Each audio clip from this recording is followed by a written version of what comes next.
All right, I think I'm live.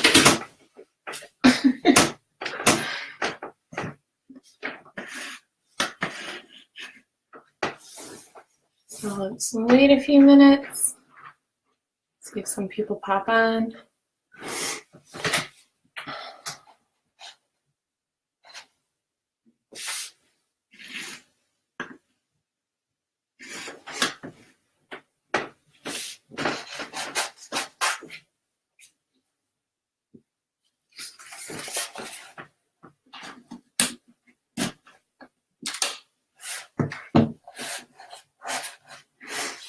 We'll wait a few more minutes here, another minute or so.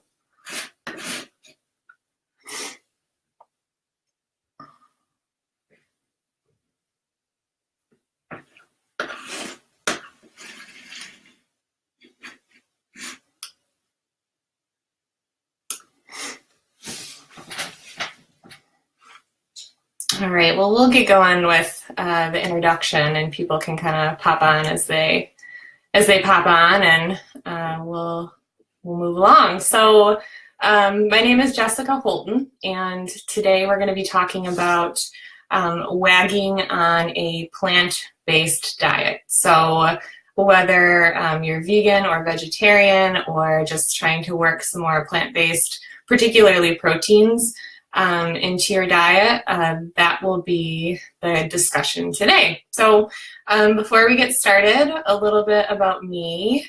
I live in Traverse City, Michigan, which if you're not familiar with this great state of Michigan, we like to show our hand like a mitten, and I'm up north in Traverse City. So right now, there's still a little bit of snow on the ground, but it's trying to be spring, which is really nice because it's been a long winter. We're nearly in May now. So I live here with my husband, Josh, who's also a WAG coach, and our sweet and sassy tabby cat, Kona, who might be making an appearance.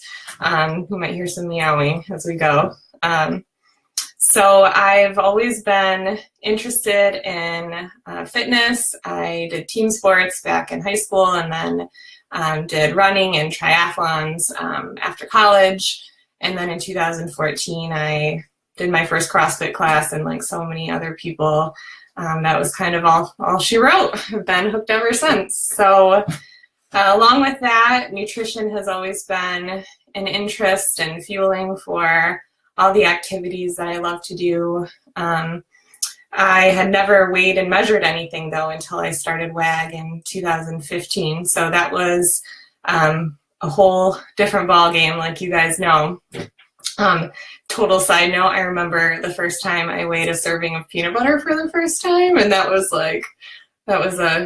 a really hard day. But since then, you acclimate and you make it work. So along with learning how to weigh and measure everything for the first time, my husband and I also had kind of a tricky situation because we were both vegetarian. And we were kind of in the process. We were vegan, like working eggs back in. So, but no dairy, no meat, obviously. So it was a challenge for us to, one, learn how to weigh and measure things, and then also to learn how to hit these protein targets that were a lot higher than we were used to, which we found out through tracking for the first time. When you're a vegetarian, even if you're trying to eat high protein, you're eating things like beans and quinoa, which pack a punch with carbs as well. So it was an adjustment for us. It was a challenge to figure out how to meet those targets without blowing out the other targets. And so that's going to be a big part of our discussion today. But before we go there, first I wanted to just touch on like why protein is important, why you might be coming in and you might have a protein target that's like a lot higher than you're used to. And there are a lot of good reasons for that, whether you're an athlete or you're just looking to be healthier or to feel better or to improve body composition, whatever. So protein, really quick, is made of amino acids, which are the building blocks for a lot of things in our bodies. And if you're an athlete, that means, or if you're working out, that means maintaining and building and repairing tissue like muscle. But protein also regulates hormones, and it works with our immune system, and it regulates glucose and blood pressure and cholesterol, and it has a lot of healthful impacts on our bodies. So if you're an athlete, or if you're not an athlete, it's important to have adequate protein in your diet. If you're dieting, so if you're trying to lose body fat or improve body composition, it becomes even more important because it's the most satiating macronutrient, meaning that it's going to fill you up more and it's going to keep you feeling fuller for longer. It has the highest thermic effect, meaning that it takes your body a lot more energy to process it than it takes for your body to process carbs or fat. Like if you have ever heard of people getting meat sweats after eating like a lot of meat, that's that like your body trying to process protein. So it fills you up, it takes more energy to process. It helps you to maintain lean body mass or muscle while you're losing body fat. And it's used more readily, and it's not stored as easily as fat or carbohydrates. So those are some of the reasons why, if you're dieting, especially, protein is an important part of your diet. So there are lots of different recommendations out there. You might hear conflicting kind of like amounts that you should eat per day, but know that with the information that you provide your coach in your questionnaire and kind of what they learn about you along the way, they're going to set a protein target that is helpful for you. And so one other thing I wanted to touch on, because this is something we hear sometimes, is some people will wonder like if eating a high protein diet is safe. And specifically, the question I get asked a lot is like, what about like your kidneys? And is it hard on your kidneys to eat a lot of protein? And what the research says is that if you're a healthy adult, a high protein diet is perfectly safe. So if you already have kidney problems, your doctor will tell you not to eat as much protein because it's going to tax the kidneys even more.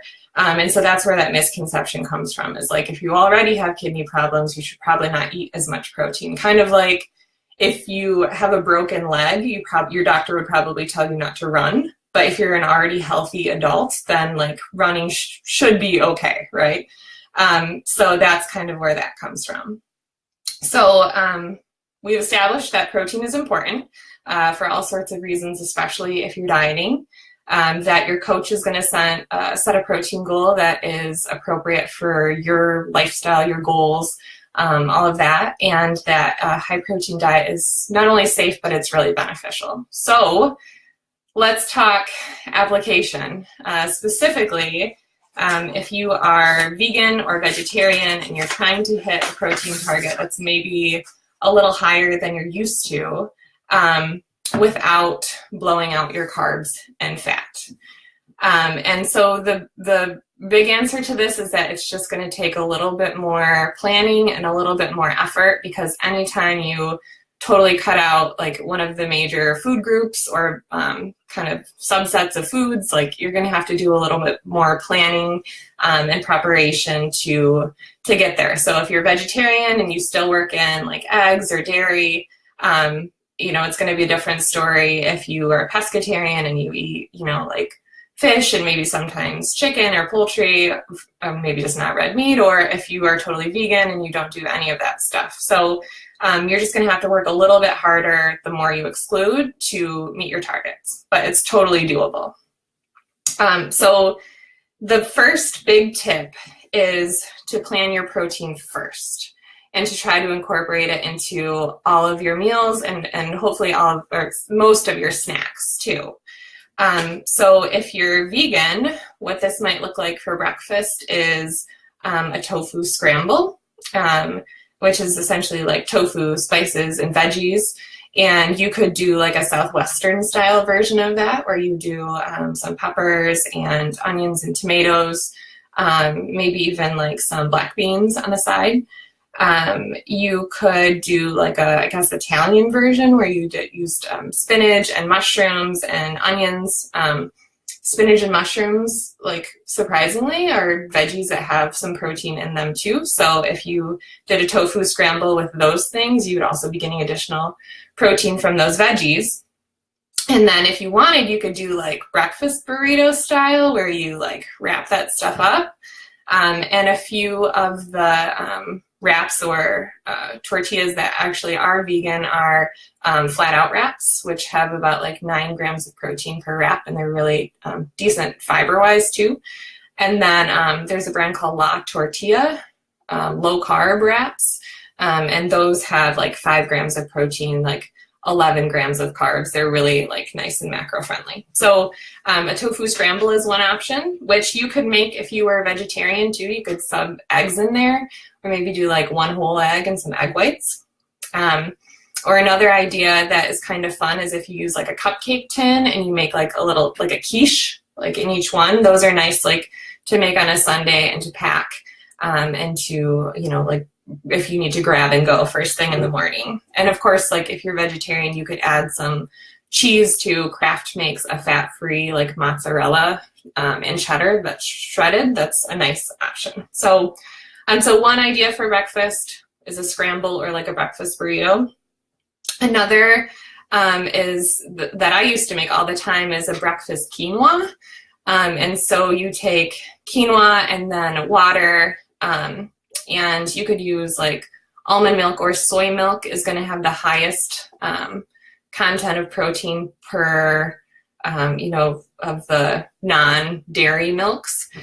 So quinoa with soy milk, water, and then you cook that up, and then you just add in whatever you like. So in the fall, I used to put pumpkin puree and pumpkin spice and like a little bit of maple syrup in there, and a little bit of vanilla extract, and it was like pumpkin pie breakfast quinoa, which was really yummy. And of course, if you're a vegetarian, to that, if you wanted, you could add non-fat Greek yogurt to add even more protein to that that dish. So that's an option too. Another one is protein oats. So oats already have protein in them, and then you could add, again, soy milk. You could add chocolate PB2, which is a powdered peanut butter, or you could add protein powder in there. Josh used to add chocolate protein powder to his oats, and it tasted and it smelled like a no-bake cookie, which was a really nice treat first thing in the morning.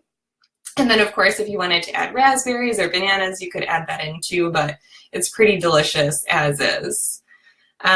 So those are all options that if you're vegan, you can eat for breakfast. And then, you know, you can add in eggs or cheese or Greek yogurt if you're vegetarian, if you do dairy. An additional one for those vegetarian friends is like a Greek yogurt bowl, or like a smoothie that you could use with non-fat Greek yogurt. And again, you could do like berries, or you could add even like hemp or chia seeds for like a little extra crunch instead of granola. And that's going to have some healthy fats in there, some omega-3s, along with, you know, being a little bit like lower carbohydrate than like a granola would be. So those are some options for breakfast. Lunch and dinner are, you know, you can kind of like interchange them, right? And I'm not going to go through like all the options that you have for lunch and dinner, but I will talk about some of like the main protein sources that you could use at lunch or dinner. We'll talk about the main ones, and then we'll talk about some like add-ins too. And we'll start just like with breakfast with vegans, and then vegetarians, you can add in, you know, like eggs and dairy on top of this. So some of the main sources of vegan protein are soy, specifically tofu or tempeh, or there's like edamame pasta, like Explore Cuisine is a brand that sells pasta that's made out of edamame and mung bean and black beans, and it's pretty good macros, especially protein wise. So that could be like the staple of your lunch or dinner. Seitan, it's essentially wheat gluten or wheat protein, is another main ingredient that could be, your protein source for lunch or dinner. And then we move into like the sources that are going to also be higher in carbohydrates, like whole grains and ancient grains, like quinoa, brown rice, amaranth, buckwheat, barley, that kind of thing. Beans and lentils too are really good sources. Those are going to be higher in carbohydrate too, so it's just something to be aware of. And then outside of those, you also have like your faux meats that are made from usually like pea protein or soy, or again like wheat protein. And there are a ton of brands out there. A few that are really popular that are pretty good, and these ones are vegan too, are Beyond Meat, which is pea protein, and they'll make like burger crumbles or like chicken strips, or they make all sorts of things. Another is Gardein, and they're soy, wheat, and pea protein, but then they also have some of those grains in there. And again, like all sorts of, they even have like fishless fish sticks, and they have meatballs and all sorts of things. And then Tofurky is another one that's pretty popular too, that you can find lots of places. And again, that's soy and wheat protein. So those are like some of the big like primary things you could build a lunch or a dinner around. And then you can add some extras. So you could add some edamame, which is soy. You could add some veggies like spinach, broccoli, Brussels sprouts, peas, mushrooms. You could add nuts and seeds, which are obviously going to be higher in fat, but as like an addition to that already like high protein item that you're basing your meal around. And then you've got things like nutritional yeast, which if you've never used it before, it's like a seasoning. It almost has like a Parmesan-y taste. You see Kona in the corner there? It almost has like a Parmesan taste. So like we used to add it to like sprinkle it over popcorn, or before we were tracking, we used to make like faux mac and cheese with it. Like we grind up cashews and put nutritional yeast in there. Or you could add it to that scramble that we talked about at the beginning, and that'll add like a little bit more protein. Likewise, if you've ever heard of or used, there's a brand called Bragg's, and they make Bragg's liquid aminos, which are essentially like amino acids, but it tastes just like soy sauce. So you could add that to anything that you would add soy sauce to, and you would track it just like you would track BCAA, so branched chain amino acids, which is essentially like 1 gram of Bragg's liquid aminos for 1 gram of protein. So you could add that. And then one that I didn't talk about, but that's also kind of an add-on for lunch or for dinner, would be those wraps that I talked about earlier, like flat out wraps or La Tortilla, low carb wraps. Like those are going to have protein in them too. Or you could also do like a sprouted grain bread, like Ezekiel bread. That's going to give you some protein as well. So those are lunch and dinner ideas. If you're vegan, if you're vegetarian, you could add eggs onto that. You could add dairy. If you want to go like reduced fat or non-fat dairy, that'll save you some fat that you could use elsewhere. So cheese, cottage cheese, plain Greek yogurt is a great ingredient for those more like savory dishes, sour cream, those sorts of things. So one of my favorite lunch or dinner recipes that we used to make all the time was a TLT, which is a tempeh lettuce tomato wrap. And there's a brand called Light Life that makes something called Fakin' Bacon, and it's smoky tempeh like strips that are supposed to look like bacon. So you can use the Fakin' Bacon, so the Light Life smoky tempeh, and then one of those wraps that we've talked about. And then you can either use, they have something called Vegenaise, which is like mayonnaise, but it doesn't have eggs or dairy in it. Or if you wanted, you could like mash up avocado, like that's really good too as an alternative. And then your lettuce and tomato. So it's a really yummy, like, lunch or dinner. It's pretty easy, and it's protein packed with the tempeh and with the wrap. So pretty macro friendly too. So we'll jump to snacks. A few snack ideas are dry roasted edamame, which you can buy like in a bag.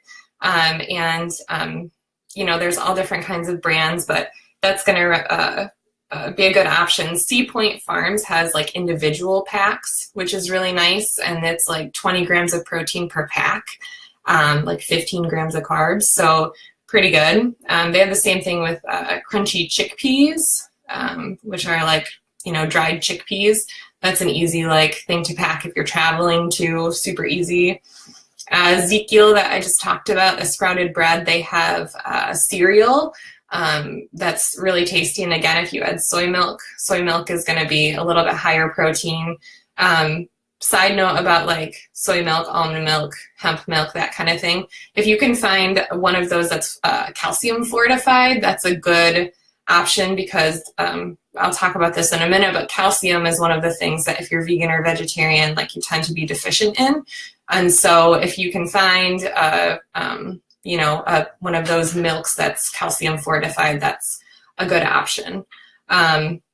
So both of those kind of like, back to snacks, both of those dried items, the edamame, the chickpeas, and then the cereal, and then there are protein bars. So surprisingly, like Cliff Builders bars are vegan, and usually like the chocolate mint, I think, is 20 grams of protein, 30 grams of carbs, and like 9 grams of fat.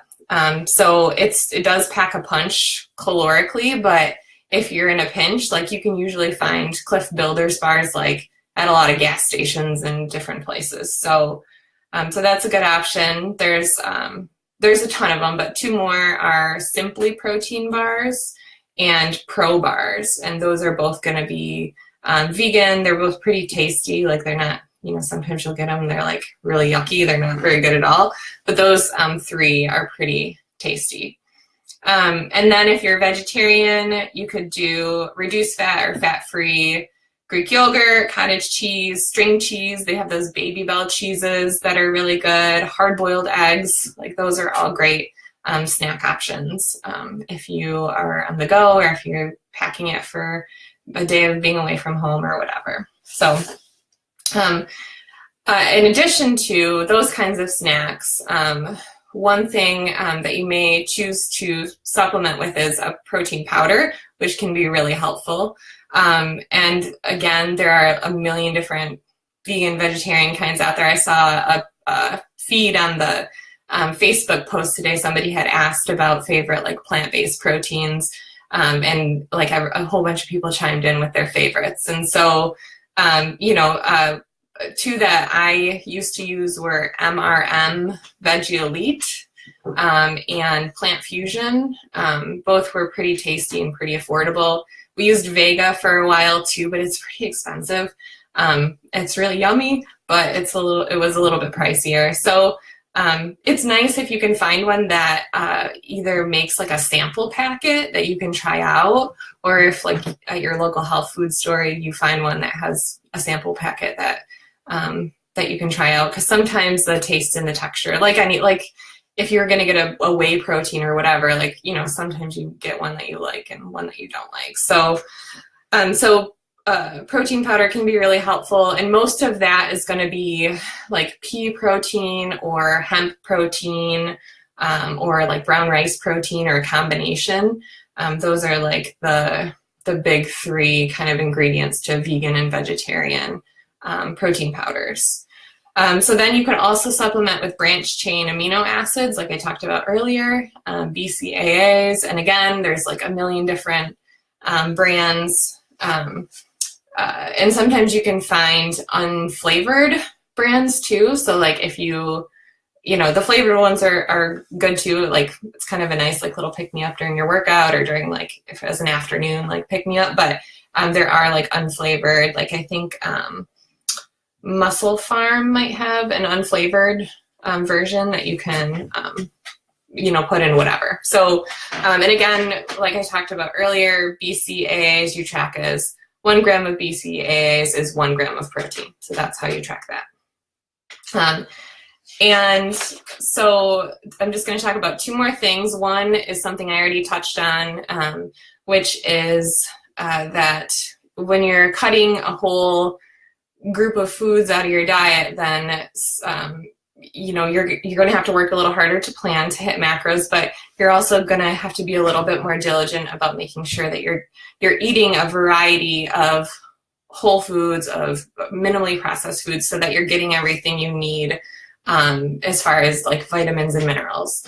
So the big ones that if you're vegan or vegetarian that you typically are deficient in are calcium, which I already talked about, vitamin B12, and iodine. And so those are three that, because you're cutting out like meat and that kind of thing, you might be deficient in. Some other common ones are those omega-3 fatty acids, and then vitamin D, especially in the wintertime. A lot of us are vitamin D deficient because we don't get a lot of sunshine. But then, again, if you're cutting out a whole food group, it's, you might be even more kind of lacking in that vitamin. So a lot of these things you can get through food, like calcium, you can get from like leafy greens, and you can get from almonds, and you can get from beans. And if you're vegetarian, you can get through dairy products. It's just a little bit more difficult. So not saying that you should supplement with those things. You should always check with your doctor. Like, if you get routine blood work done or that kind of thing, it doesn't hurt to just like see how you're doing there, or mention to your doctor that you're, what your diet looks like. And maybe they could even recommend like, some foods that are going to help you out there, or, they might even recommend like a multivitamin or something for you so that you're making sure your bases are covered. So last thing is just a few resources that you can go to. So some of these you might already know about. They've been posted on the Facebook page a few times, or you receive them in your email. But one is a website called runningonrealfood.com. So it's www.runningonrealfood.com. And she is a vegan, and I believe she's either a CrossFitter or Olympic weightlifter. But she did flexible dieting for a while. So if you go to her website and click on recipes, there's a flexible dieting like section where she talks about like her experience, and she gives recipes and that kind of thing. So that's really helpful. Then there's another website called No Meat Athlete. So www.nomeatathlete.com. And he, the kind of blog post author, is a runner. And so it's kind of more like endurance based, like with his articles and that kind of thing. But if you click on the recipes, there's a lot of really yummy recipes in there. Like there was one for lentil sloppy joes that we made that were really good. And there's also one for black bean and sweet potato enchiladas, which we called Halloween enchiladas because they were black and orange. But anyways, I digress. So No Meat Athlete, in his recipes, he has some really good ones in there. And then the last one is workingagainstgravity.com.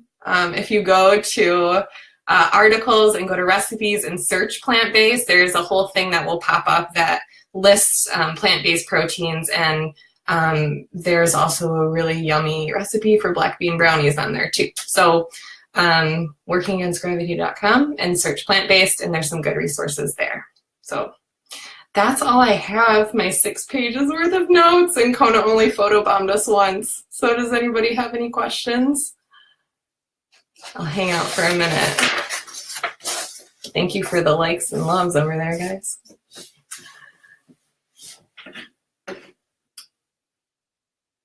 No? Well, I do have a PDF of my notes, kind of some, I know I kind of flew through some of the recommendations and stuff. I have a PDF of my notes that I'll try to figure out how to post to my Facebook Live announcement, or talk to the tech team. Maybe they can help me out. That way, if, you were wondering on some of those, we'll have that resource there for you. So I think that's it. Thanks so much for hanging out, guys. Bye.